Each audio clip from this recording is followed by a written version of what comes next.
அண்ணன் தங்கச்சி உறவு சொல்ற ஒரு கதை. மீனாட்சியோட அம்மா சின்ன வயசுலயே அவங்க அண்ணன் கிட்ட, "உன்னை விட்டா உன் தங்கைக்கு யாருடா இருக்கா, நீதான் அவளுக்கு எல்லாம்" அப்படின்னு சொல்லியே வளர்க்கிறா. அம்மா சொன்னத அந்த அண்ணனும் அப்படியே மனசுல பதிச்சுக்கிறான். அப்படிப்பட்ட அண்ணன் தங்கைய பற்றிய ஒரு கதையத்தான் இன்னைக்கு நீங்க கேட்க போறீங்க.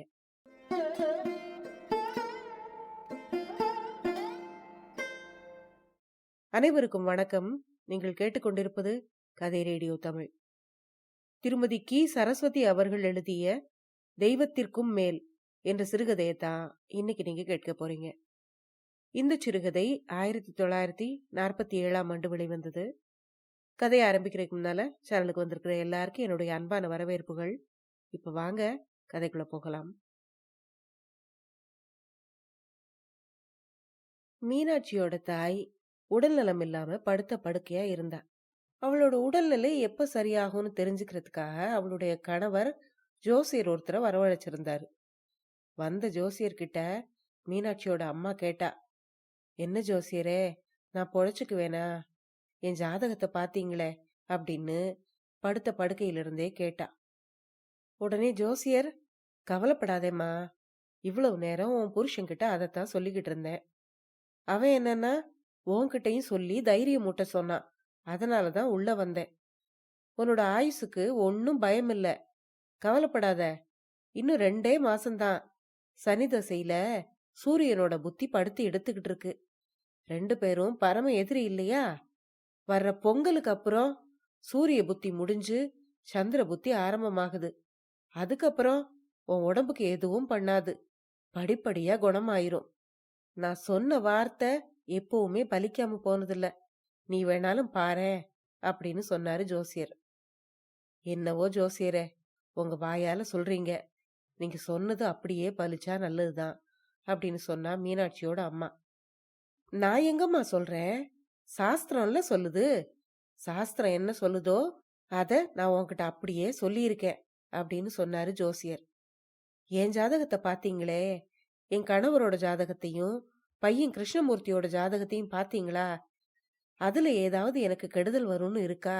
அப்படின்னு கேட்டா மீனாட்சியோட அம்மா. "2ஐயும் தான் பார்த்தேன். எல்லாத்துலயும் உன்னை படுத்தி எடுக்கிறதுக்கு தேவையானது இருக்கு. அதுக்கு மேல சொல்றதுக்கு ஒண்ணும் இல்ல" அப்படின்னு சொன்னாரு ஜோசியர். இப்படி சொல்லிக்கிட்டே ஜோசியர் பக்கத்துல நின்னுகிட்டு இருந்த மீனாட்சி கிட்ட, "இந்தாடி மீனாட்சி, உள்ள போய் கொஞ்சம் மோர் தண்ணி வாங்கிட்டு வரியா? உனக்கு நல்ல புருஷன் வாய்ப்பான்" அப்படின்னு சொன்னாரு. அத கேட்டு மீனாட்சியோட அம்மா, "போடி, உள்ள போய் தாத்தாவுக்கு மோர் வாங்கிட்டு வா" அப்படின்னு சொல்லிட்டு, "ஜோசியரே, நிஜமாவா சொல்றீங்க? குழந்தை மீனாட்சியோட ஜாதகத்தையும் பார்த்து அவ எப்படி வாழ்க்கைப்படுவா, என்னவா இருப்பா அப்படின்னு சொல்லுங்களேன். நான் அதையெல்லாம் இருந்து பாக்குறேனோ என்னவோ, காதாலையாவது கேக்குறேனே" அப்படின்னு சொன்னா. இருந்து பாக்குறேனோ இல்லையோ அப்படின்னு அம்மா சொன்ன வார்த்தையை கேட்டதும் மீனாட்சிக்கு கண்ணுல தண்ணியே வந்துருச்சு.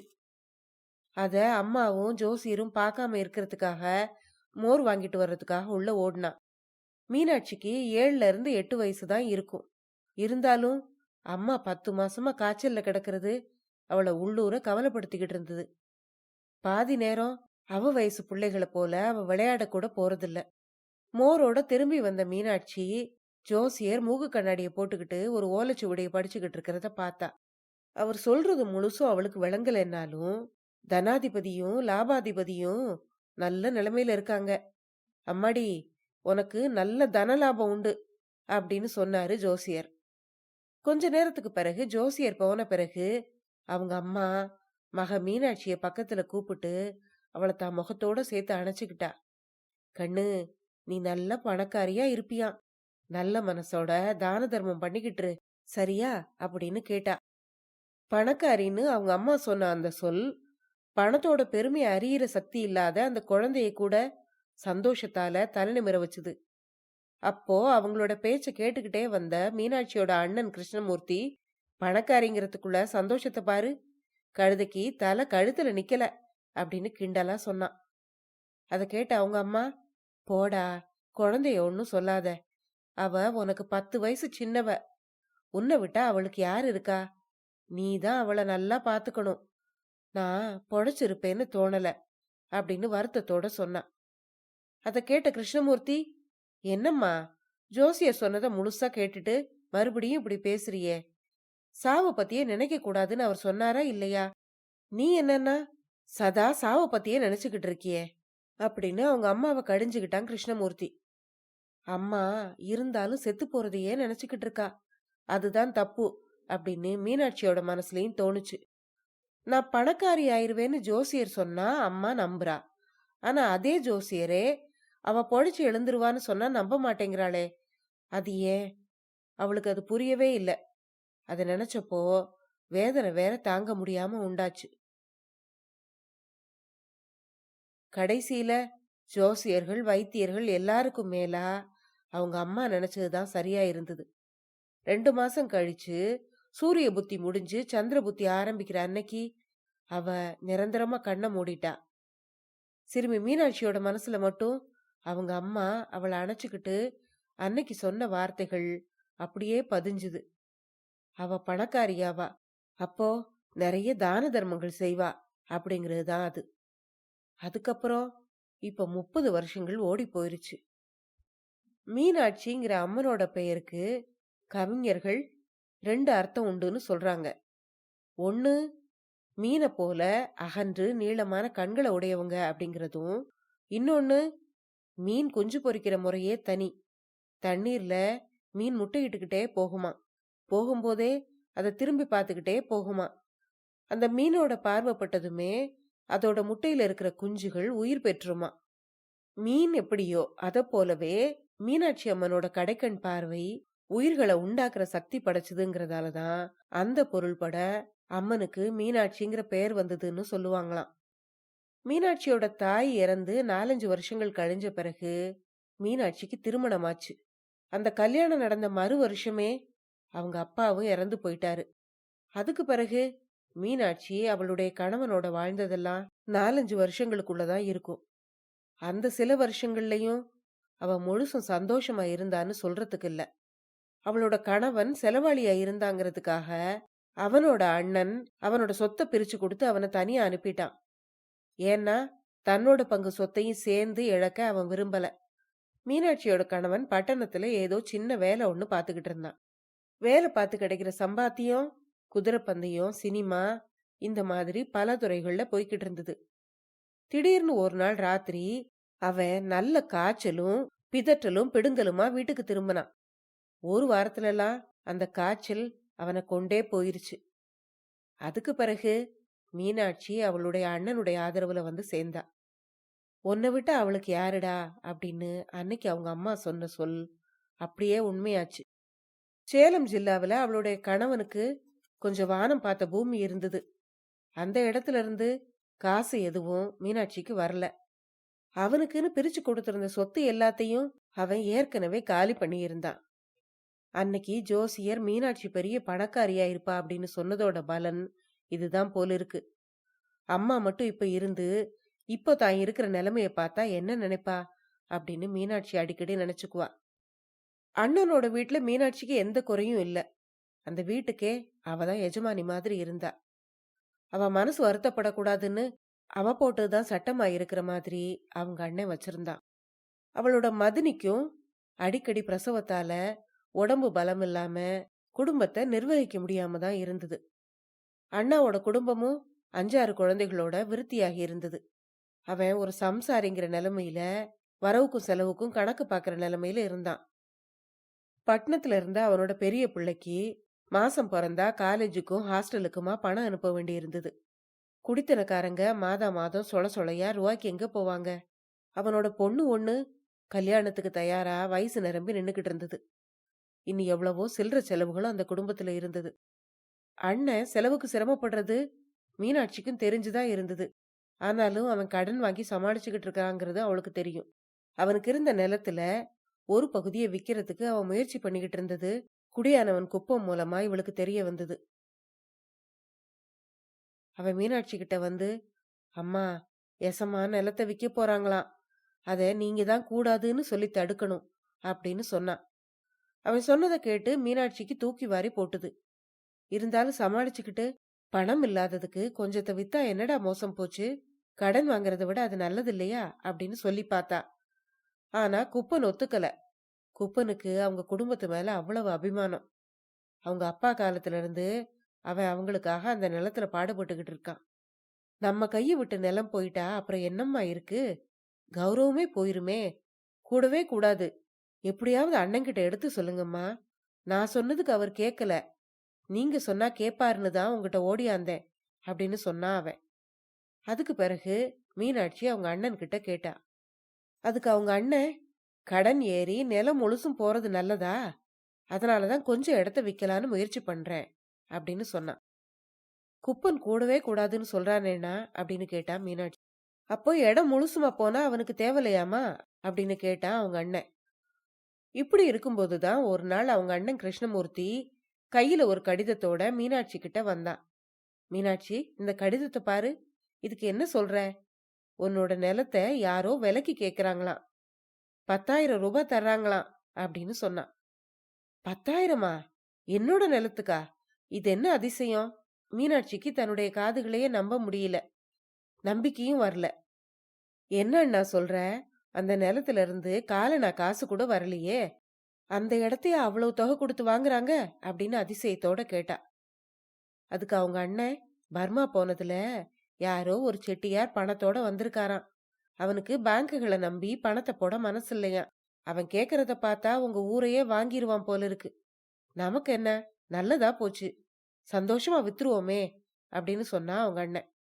அதை கேட்ட மீனாட்சி, பணம் வேண்டான்னு யார்தான் அண்ணா சொல்லுவாங்க? அதுக்காக நான் சொல்லல. ஆனா பாவம், அதை வாங்குறவனுக்கு நஷ்டம் தானேன்னு பார்த்தேன் அப்படின்னா மீனாட்சி. அதுக்கு அவங்க அண்ணன், அவன் உழுது பயிரிடுறதுக்காக அதை வாங்குற மாதிரி தெரியல. அவங்க ஏதோ தொழிற்சாலை கட்ட போறதா கேள்வி. எதுவா இருந்தா நமக்கு என்ன? சரின்னு எழுதி ஏற்பாடு செய்ய சொல்லிடட்டுமா அப்படின்னு கேட்டா அவங்க அண்ணன். மீனாட்சியும் ஒத்துக்கிட்டா. பணம் வந்தா அண்ணனுக்காவது உதவலாம் அப்படின்னு நினைச்சா. இடத்த விக்கிறதுக்கான ஏற்பாடுகள் நடந்து கைக்கு பணமும் வந்து சேர்ந்தது. பரவாயில்லையே, அன்னைக்கு அந்த ஜோசியர் சொன்ன ஜோசியம் ஓரளவுக்கு பலிச்சுதான் இருக்கு அப்படின்னு மீனாட்சி நினைச்சுக்கிட்டா. இதுக்குள்ள ஊரெல்லாம் இந்த விஷயம் பரவி ஏதோ லாட்டரி விழுந்த மாதிரி அமர்க்களப்பட்டது. எல்லாரும் விதவிதமா அவகிட்ட வந்து சந்தோஷம் விசாரிச்சாங்க. அடுத்த தெருவுல இருந்து அவளுடைய மாமா பையன், மீனாட்சி பெரிய பணக்காரியா போயிட்ட, இனிமே உன்னை மீனாட்சி அம்மான்னு தான் சொல்லணும் இல்லையா அப்படின்னு அவகிட்ட வந்து சிரிச்சுக்கிட்டே கேட்டான். மீனாட்சிக்கு பணம் வந்ததுல உண்மையிலேயே சந்தோஷப்படுறவங்கள அவனும் ஒருத்தன். ஊர்லயே எல்லாரும் லட்சக்கணக்கில் கிடைச்சிருச்சா என்ன அப்படின்னு மீனாட்சிக்கே தோன்ற மாதிரி பேசினாங்க. மீனாட்சிக்கு பணம் கிடைச்ச விஷயம் அந்த ஊர் கோயில் தர்மகர்த்தாவா இருந்த சுப்பையரோட காதலையும் விழுந்தது. அவரு ரொம்ப வயசானவரு. மீனாட்சி சின்ன குழந்தையா இருந்த காலத்துல இருந்தே அவருக்கு அவளை நல்லா தெரியும். இப்போ அந்த ஊர்ல இடிஞ்சு கிடந்த கோயில பல பேர் பண உதவியை கொண்டு புதுப்பிக்கிற வேலையில் ஈடுபட்டு இருந்தாரு அவரு. ஆனா கோயில புதுப்பிச்ச பெருமை முழுசும் தன்னையே சேரணுங்கிறது அவரோட விருப்பம். அதுக்கு ஒரு தடங்கல் இருந்தது. கோயில் கர்ப்பகிரகத்துக்கு ஒரு விமானம் கட்டணும். அதுக்கு வேண்டிய பொருள் எதுவும் அவருக்கு கிடைக்கிற மாதிரி இல்ல. இப்போ மீனாட்சிக்கு பணம் கிடைச்ச செய்தி தெரிஞ்ச உடனே எப்படியாவது அவளுக்கு உபதேசம் பண்ணி அவளுடைய மனச மாத்தணும்னு அவர் ரொம்ப வேகமா அவகிட்ட வந்தாரு. மீனாட்சி, இந்த அதிசயத்தை பாருமா. சுவாமியோட காரியம் முடியறதுக்கு கிட்டத்தட்ட 10,000 ரூபாய் தான் தேவைப்படுது. ஆனா உன் கைக்கும் அதே தொகை வந்திருக்கு. எப்பவும் உன் பேர் நிலைச்சு வழங்கணும்னு தான் இந்த மாதிரி நடந்திருக்குன்னு நான் நினைக்கிறேன். அதுலயும் சாமியோட தலைக்கு மேல இருக்கிற விமானத்துக்கு உன்னோட பணம் உதவ போகுதுன்னா அந்த புண்ணியம் யாருக்கு கிடைக்கும்? நீ எத்தனை ஜென்மமா தவம் இருந்தியோ தெரியல. இந்த நல்ல சந்தர்ப்பம் வந்திருக்கு. உங்க அப்பா அம்மாவுக்கு கோயில் குளத்து மேல இருந்த பக்தி தான் இதுக்கு காரணம் அப்படின்னு சொன்னாரு. பொது காரியத்துக்கு சந்தா வசூலிக்கிறவங்களுக்கும் இன்சூரன்ஸ் ஏஜென்ட்டுகளுக்கும் பேச சொல்லி தரணுமா என்ன? கல்லையும் கரைக்கிற மாதிரி அதிசயமான சாமர்த்தியம்தான் அவங்க கிட்ட இருக்கிற மூலதனம். தர்மகர்த்தாவோட பேச்ச கேட்க கேட்க மீனாட்சிக்கு உடம்பெல்லாம் புல்லரிக்கிற மாதிரி இருந்தது. கடவுளே தாங்கிட்ட யாசகம் கேட்டு வந்த மாதிரி இருந்தது. அவளுக்கும் சின்ன வயசுல இருந்தே நல்ல பக்தி உண்டு. இப்பவும் அண்ணன் குடும்பத்துக்காக உழைக்கிற நேரம் போக மீதி நேரமெல்லாம் அவ பக்தியில தான் தன்னை கரைச்சிக்கிட்டு இருந்தா. அந்த பக்தியால தான் கடவுளுக்கு சேவை பண்ணக்கூடிய இந்த பாக்கியம் தனக்கு கிடைச்சிருக்கோன்னு கூட அவளுக்கு தோணுச்சு. கோயில் கட்டி முடிக்கிறதுக்கு எவ்வளவு பணம் தேவையோ அதே தொகை அவளுக்கு கிடைச்சிருக்கு. அப்படி நடந்திருக்கிறது கோயிலுக்கு கொடுக்கணுங்கிறதுக்காகத்தான் போல இருக்கு. ஜோசியர் சொன்ன ஜோசியப்படி அவ பணக்காரி ஆயிட்டா. அடுத்ததா அம்மாவோட விருப்பப்படி தான தர்மம் செய்யணும். அதுக்கு இதை விட்டா வேற நல்ல சந்தர்ப்பம் எங்க கிடைக்க போகுது அப்படின்னு நினைச்சா அவ. இப்ப செய்ய போற இந்த தர்மம் இந்த வாழ்வு முழுசுக்கும் இன்னும் 7 ஜென்மத்துக்கும் போதுமே அப்படின்னு நினைச்சா அவ. அண்ணனும் காசுக்கு கஷ்டப்பட்டுக்கிட்டு தான் இருக்கான். அவனுக்கு வேணா கொடுக்கலாம். ஆனா அண்ணனுக்கு பணம் கொடுத்தா அது கடவுளுக்கு கொடுக்கற மாதிரி ஆகுமா? ஒருவேளை அண்ணன் நமக்கு பண கஷ்டம் இருக்கும்போது இவ இவ்வளவு பணத்தை கடவுளுக்குன்னு கொடுக்கறாளே அப்படின்னு நினைப்பானோ? அவன் தான் இத்தனை நாள் அவளை வச்சு காப்பாத்திக்கிட்டு இருக்கான். அதுக்கு பதிலுக்கு ஏதாவது செய்ய அவளும் கடமைப்பட்டிருக்கா. ஆனா அவனோட குடும்பத்துக்காகத்தான் அவன் நாளும் பகலும் உடல் உழைப்ப கொடுத்துக்கிட்டு இருக்கா. அது போதாதா? இப்படி 2 விதமாவும் அவளுடைய மனசு நினைச்சுது. அண்ணன் கிட்ட அவ தன்னுடைய எண்ணத்தை சொன்னப்போ அவ பயந்த மாதிரி அவன் தப்பா எதுவும் நினைக்கல, தடுத்து சொல்லவும் இல்ல. கைக்கு பணம் வந்த வேகத்துல அதை விட்டு பிரிய அவளுக்கு மனசு எப்படி வருது அப்படின்னு தான் அவனுக்கு அதிசயமா இருந்தது.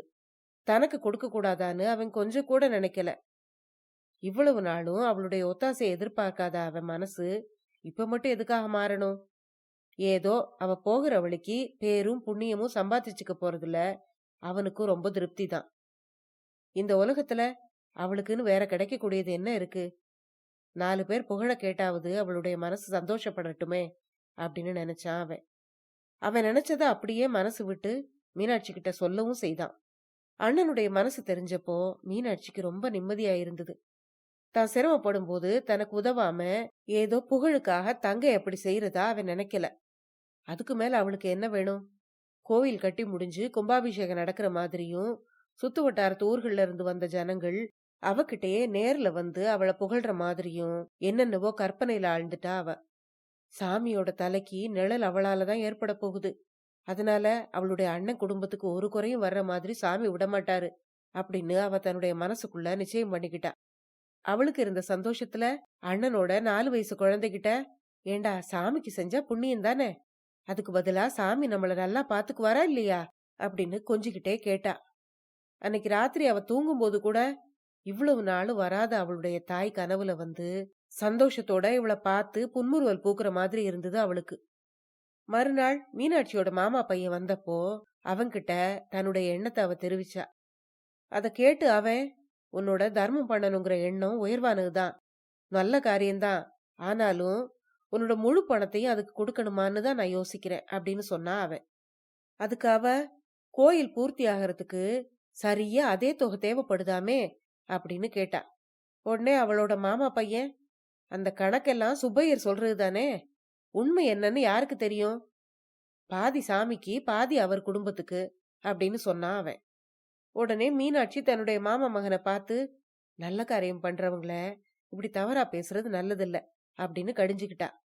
உடனே அவன், நான் காரணம் இல்லாமலாம் சொல்றேன், ஊருக்கெல்லாம் தெரிஞ்ச ரகசியம்தான் இது, உனக்கு தான் எதுவும் தெரியல. ஏற்கனவே அவர் மேல இந்த கெட்ட பெயர் இருக்கு. அதனாலதான் கோயிலுக்கு பணம் கூட முன்ன மாதிரி இப்ப வசூலாக மாட்டேங்குது.